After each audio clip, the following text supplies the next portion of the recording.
Muy bien, doctor. Usted ya empezó a trabajar con alineadores en su consultorio, ya eligió la mejor marca, ya hizo todos los pasos de la instalación perfectamente, hizo la adaptación de los attachments, hizo los desgastes interproximales. ¿Y ahora, cómo proceder en su consultorio? ¿Qué hacer en las citas de control? ¿Es solo entregar las placas del paciente y es solo eso, listo? O no, peor, usted puede entregar las placas a su secretaria y solicitarle que ella entregue a su paciente. No, claro que no, porque usted es un buen odontólogo, ¿no? Usted es un odontólogo de punta. Entonces, de esa manera también el paciente no entendería por qué necesita ir a su consultorio todos los meses para acompañar este control de alineadores. Bien, ¿no sabe qué hacer entonces en estas citas? Ven conmigo que yo te muestro cómo.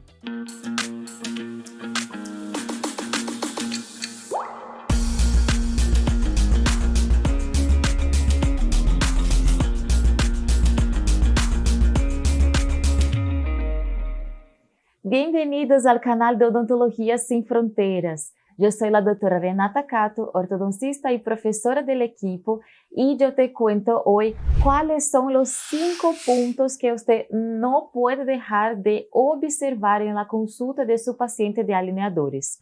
¿Qué ver en un control de alineadores? Vamos allá y conversar sobre estos puntos. El primer punto, doctor, es observar el tracking. ¿Y qué es eso? ¿Qué es tracking, doctora? El tracking nada más es que es a verificar la adaptación del alineador. Entonces es ver cómo está el encaje de su alineador en los dientes de su paciente.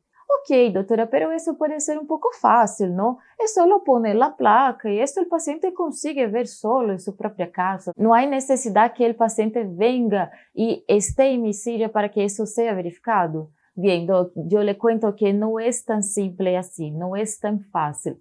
Mire este ejemplo aquí de este caso clínico y ustedes cuando observan la alineación, observan el tracking, la adaptación de estas placas, claro que lo que más llama la atención es esta pérdida de tracking en los incisivos superiores y en estos caninos aquí, estos superiores. Pero el tracking no está perdido solamente en esta situación. Observe también el arco inferior. Cuando nosotros observamos los incisivos, los dientes anteriores, parece que todo está bien. Pero si vamos a observar la región posterior del arco, observe cuánta saliva hay en este caso. Esto, docs, es una señal clínica de pérdida de tracking, pérdida de encaje de esta placa, de una buena adaptación. Y yo le explico por qué. Muchas veces, cuando nosotros tenemos un movimiento de intrusión de los incisivos inferiores, va a ser común que esperemos que haya un espacio entre el diente y el alineador. Solo lo que pasa es que si esta intrusión no está pasando de una manera perfecta con nuestro tratamiento, empieza a sobrar un espacio en el alineador. Y claro, como es mucho más fácil que la placa se encaje en los dientes de adelante, en los dientes anteriores, este espacio va a sobrar en los dientes posteriores. Y es por eso que nosotros tenemos entonces mucha saliva en esta región. Hay una sobra de espacio y con eso más espacio para que entre saliva. Entonces, atención en este señal clínico que puede decir mucho de nuestro tratamiento. El segundo punto que nosotros tenemos que observar en la cita de control son los attachments. Entonces, hay que observar si todos los attachments están presentes en nuestros dientes, están bien cementados, así como hay que verificar también si los attachments están desgastados o si hay alguna parte que se rompió del attachment. Se acuerden de que el attachment es un aditamento de resina compuesta, que necesita de una carga alta para que resista a las fuerzas de masticación. Solo que hay que también preservar el formato que es específico, sea un attachment para retención, para rotación, para anclaje de algún tipo de movimiento. Y entonces es necesario que su forma se preserve. Por eso, controlar si los attachments, primero de todo, están presentes en los dientes que fueron programados y si la forma también está adecuada es súper importante para que el movimiento se exprese de la mejor manera posible. El tercer punto que nosotros tenemos que observar en esta cita es verificar si hay espacio. ¿Y por qué eso es tan importante, doctora? ¿Por qué espacio es tan importante en este caso? Muy bien, vamos a explicar entonces la cuestión de ortodoncia de forma. Este espacio, docs, primero de todo, va a ser verificado con el hilo dental. Exactamente. El hilo dental, que es el compañero número 1 del odontólogo, ¿no? Entonces, primeramente con el hilo dental, nosotros vamos a pasar por el punto interproximal, verificar si hay punto de contacto y entonces, si no hay punto de contacto, quiere decir que ya hay un espacio. Si ya hay punto de contacto, ok, no hay espacio. Y esto es importante por dos situaciones. Si nosotros pasamos el hilo dental y encontramos que hay punto de contacto, eso quiere decir que ya no hay espacio y este espacio necesita ser creado. Ok, la creación de espacio va a ser dependiente de la ficha del paciente, de la planificación completa. Por ejemplo, mi paciente tiene necesidad de hacer 0.5 milímetros de espacio en esta región. Si yo no tengo nada de espacio, yo voy a empezar mi protocolo de desgaste clínico, que puede ser con tira de lija, puede ser con fresa diamantada, puede ser con disco diamantado, de la manera que usted sea más favorable, que sea más fácil para ti, ¿ok?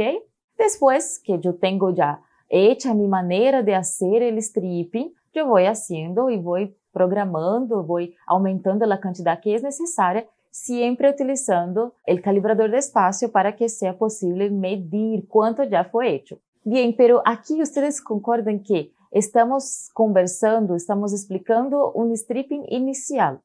Ahora, no siempre va a ser en esta situación. Muchas veces también el stripping ya fue hecho. Y muchas veces usted no hizo completamente el stripping. Fue planificado que hasta este estadio sería necesario una cantidad específica y después un poco más. O entonces, por ejemplo, usted no consiguió hacer todo el stripping de la ficha que fue indicado en una cita y hay que complementar.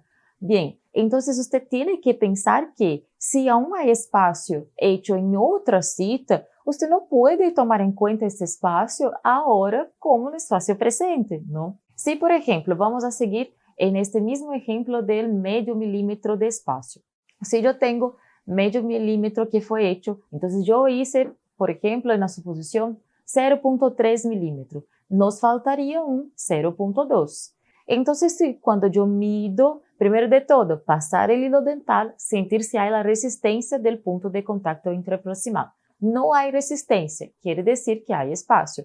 Obligatoriamente yo necesito medir el espacio. Entonces yo vengo con mi calibrador, mido este espacio y vamos a pensar que yo tengo a un 0.1.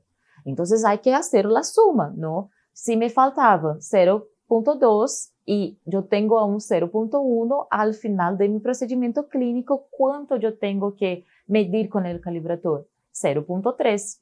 Por eso que vean la diferencia, no es solo hacer los 0.2 que faltaban y listo, porque eso quiere decir que al final del tratamiento usted va a marcar que no todos los strippings ya fueron hechos aquí, ya está lista mi protocolo de stripping, pero va a faltar 0.1 porque usted no consideró que este espacio todavía no había cerrado en este momento de la cita.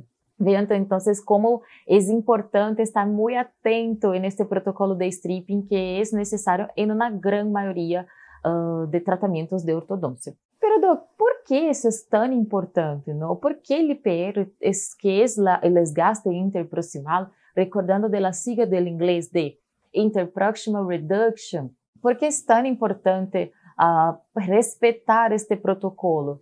Primero de todo porque si no se respeta este espacio que debe ser creado, puede haber una falla de ejecución, una falla de movimentación dentaria. ¿Y esto por qué? ¿Se acuerdan que yo dije para ustedes que la ortodoncia con alineadores es una memoria de forma? Entonces es una forma del alineador que va a ser el punto principal.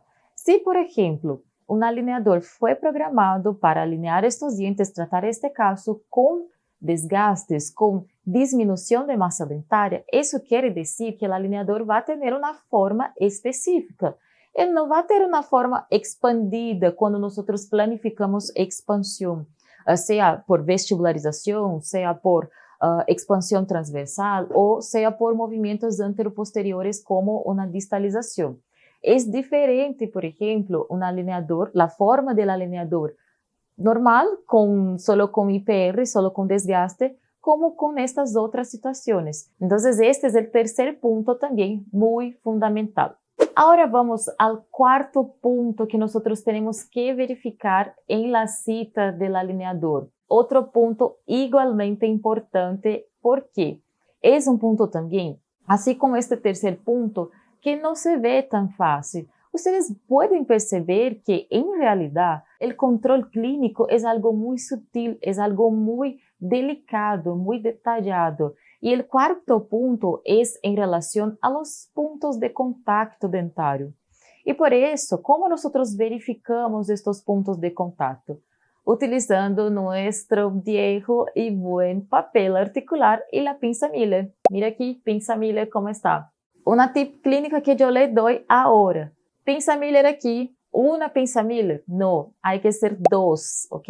Hay que ser dos pinzas, porque ellas deben ser colocadas en la boca de su paciente bilateralmente. Entonces, no vale la pena tener en la cajita solo una pinza Miller, hay que comprar dos, ¿ok? Pero eso es muy tranquilo. Y ustedes van a usar el papel articular bilateralmente con la pinza, porque cuando el paciente cierra la boca, el contacto es bilateral, ¿no? Muy bien, entonces ustedes ya entienden que necesitan de este papel articular y de las dos pinzas, verificar bilateralmente el punto de contacto, pero, ok, doctora, ¿cuál es la diferencia? ¿No? ¿Qué tan importante tiene este punto de contacto en mi tratamiento? La gran importancia es porque nosotros tenemos que verificar los puntos de contacto prematuros. Eso quiere decir que nuestro objetivo final con el tratamiento del alineador no es mover los dientes en una posición específica, pero en el medio del camino pueden ser que haya algunas interferencias oclusales. Estas interferencias oclusales pueden ser causadas por realmente el movimiento en sí, o entonces también pueden ser causadas por el no movimiento. Los dientes no se movieron según lo que sería necesario mover. Entonces, en este caso, nosotros tenemos que hacer un ajuste oclusal. ¿Y cómo vamos a saber dónde yo voy a ajustar? ¿Por qué yo tengo que ajustar? Muy bien, es el papel articular que trae esta información. Cuando nosotros verificamos bilateralmente estos puntos de presión, nosotros observamos cómo están los puntos de contacto oclusal entre el arco superior con el arco inferior. Y de esta manera, nosotros conseguimos garantizar que la presión correcta está siendo aplicada en los puntos correctos. Eso quiere decir, sí, que los movimientos están siendo realizados de una manera correcta. Si ya observamos que no está pasando los movimientos de la manera que fue predicha anteriormente en la planificación digital, tenemos que o cambiar el camino, evaluar si hay necesidad de una mecánica auxiliar o entonces si realmente ajustes de los puntos de contacto ya son suficientes. Si ustedes observan que no y que estos puntos de contacto no están distribuidos adecuadamente, entonces hay que hacer este ajuste oclusal, que puede ser con fresa, que puede ser, después hay que hacer también un pulido, porque un punto de contacto prematuro puede hacer con que la movimentación quede estagnada. Entonces, nosotros solo vamos siguiendo, pasando de alineador a alineador. Muchas veces se consigue pasar, el paciente consigue cambiar de alineador de una manera fácil, porque encaja bien en la arcada en relación separada. Por ejemplo, encaja bien en el superior, encaja bien en inferior, pero cuando están relacionados los arcos superior con inferior, se ve que la movimentación no fue expresa de una manera bien adecuada. Y cuando nosotros vamos a perceber que el movimiento o la oclusión no ha mejorado con nuestro tratamiento, puede ser ya muy tarde. Puede ser que la pérdida de tracking, ¿se acuerdan del punto 1 que nosotros estamos diciendo aquí en este video?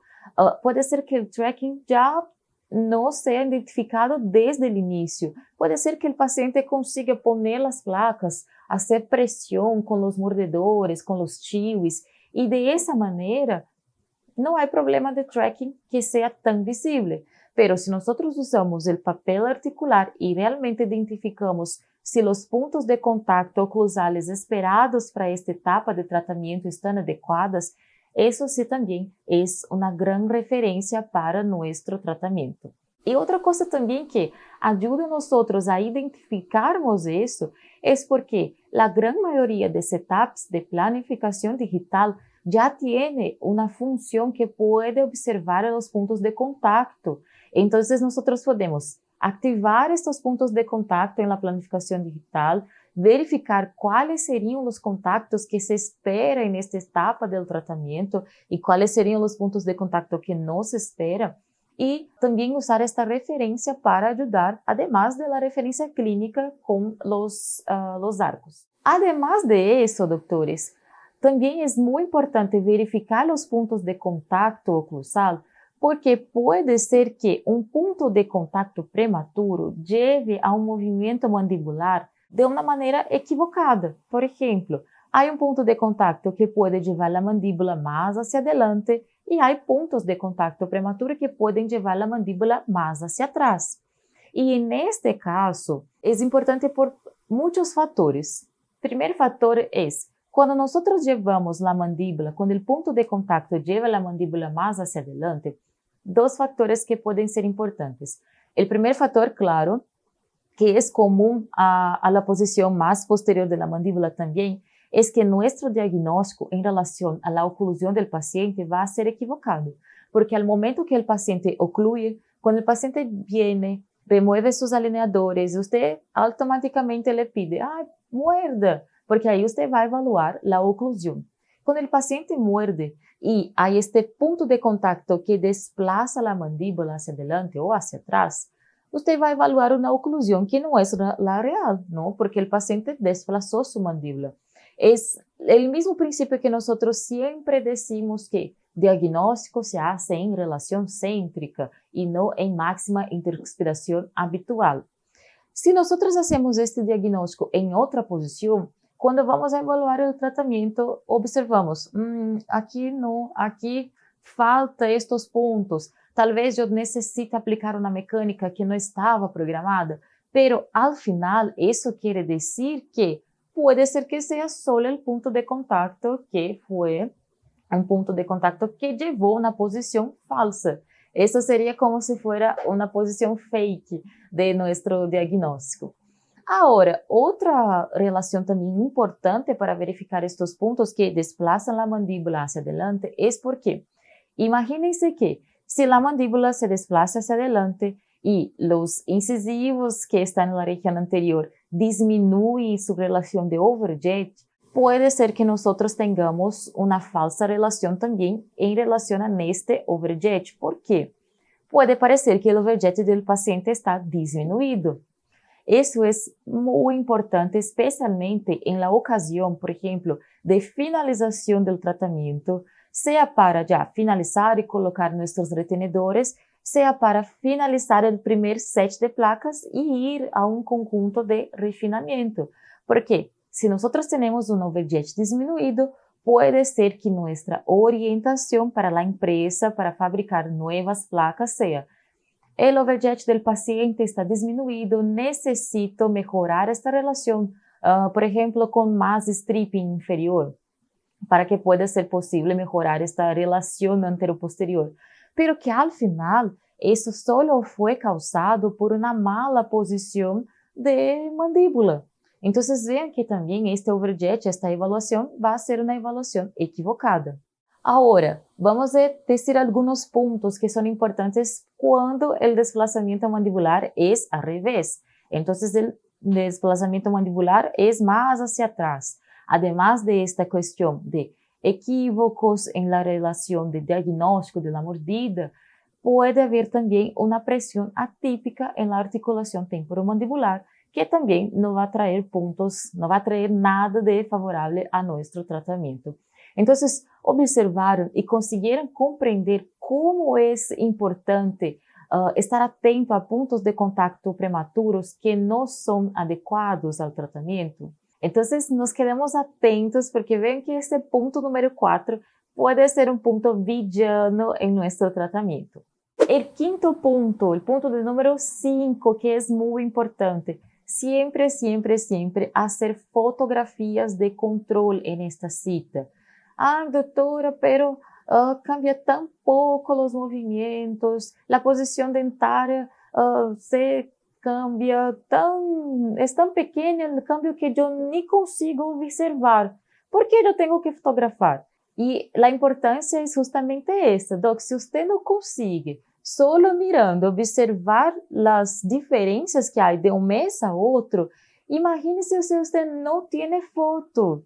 Entonces, vean que usted no va a recordarse de la movimentación, de la diferencia que hay en este momento hoy. Usted no va a recordar después de 2 horas que usted hizo la cita de control de su paciente, cuáles eran las necesidades que usted tendría que empezar a cambiar en su plan de tratamiento, a pensar de modificación para mecánicas adicionales. Y eso quiere decir que fotografar es la llave, porque claro que su memoria, desafortunadamente, no consigue captar todos los detalles de una foto.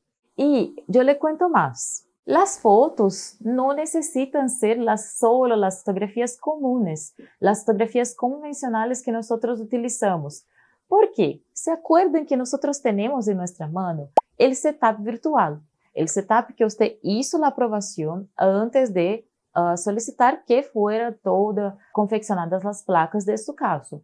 Entonces, si usted tiene en mano este setup virtual, es claro que usted va a hacer la comparación. Por eso, por ejemplo, yo quiero evaluar una curva de SP.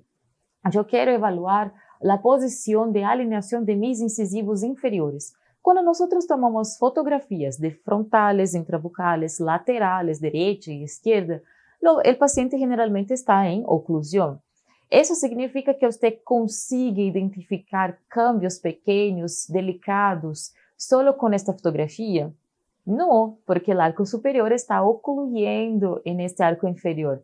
Entonces, doctor, no tenga miedo de hacer fotografías que no son usuales, si eso va a ayudarle a observar la diferencia, a observar y comparar cómo es la predicción en el setup. Observen aquí en este ejemplo que nosotros tenemos una paciente cuya necesidad en este estadio de tratamiento fue realmente utilizar la fotografía para verificar la alineación de los incisivos y la nivelación de la curva de SP. Como yo les dije para ustedes, ¿sería posible que yo observara eso todo con una fotografía en oclusión? Los incisivos superiores aquí cubren los incisivos inferiores. Y yo quiero justamente verificar la nivelación de la curva de SP con esta alineación de los incisivos, con esta nivelación. Entonces, ¿vale la pena que yo tenga solo esta fotografía convencional? No, yo tengo que hacer una fotografía distinta. Observen esta fotografía ahora, por ejemplo, que la paciente abrió un poquito la boca y ahí sí, ahora yo consigo exactamente observar cómo está la posición de los incisivos. Observen también esta fotografía lateral que el paciente abrió un poquito la boca. Ahí sí yo consigo evaluar cómo está la curva de SP de esta paciente. Y entonces yo consigo también comparar con el setup, porque observen aquí en el setup cómo nosotros conseguimos sacar el modelo superior y evaluar aisladamente el modelo inferior, o también al revés, sacar el modelo inferior y evaluar detalles de la planificación en relación al modelo superior. Y doctores, son 5 puntos, pero le traigo aquí un tip bonus que es nunca, nunca, nunca dejen de comparar el setup. Muchas de las veces ustedes pueden estar en la rutina de su consultorio, una agenda muy llena de pacientes y eso es súper bueno. Pero piensen que es la oportunidad, el momento de la cita del paciente es la oportunidad que ustedes tienen para comparar y para evaluar el resultado de su tratamiento. Se você não utiliza o setup digital para observar o resultado de seu tratamento, isso é só colocar na basura uma grande herramienta que você tem. Pense que você tem para este tratamento todas as respostas de uma prova. As respostas da movimentação são no setup digital. Se você não faz o uso, só aprova ao início, só verifica, ok, este aqui está muito bueno, os movimentos estão buenos, a quantidade de alineadores está tranquila, meu paciente já acertou essas posições, ok, nunca mais eu abro o setup. Não, você necessita ir controlando. Pense que o setup é realmente o caminho que você tem que seguir. Muito bem, doutores. E agora? ¿Le pareció diferente esta cita de controle de su paciente? Ahora yo estoy segura que usted ya sabe qué hacer, porque es tan importante tener este momento de control con su paciente. Y otra cosa también importante, usted ya puede explicar bien a sus pacientes por qué ellos realmente necesitan venir al consultorio una vez al mes, pasar por este protocolo completo de evaluação para que al final su tratamento sea más exitoso y también el resultado para el paciente sea más satisfactorio. Si este video te ayudó en este control, si te enseñó, te mostró de alguna manera cómo usted va a tratar mejor a su paciente, deje aquí su like, inscríbete en este canal y ahora sí, no hay disculpa para no explicar muy bien para su paciente que él necesita venir al consultorio todos los meses, mismo con un tratamiento con alineadores. Nosotros nos vemos en el próximo video. Chao, chao.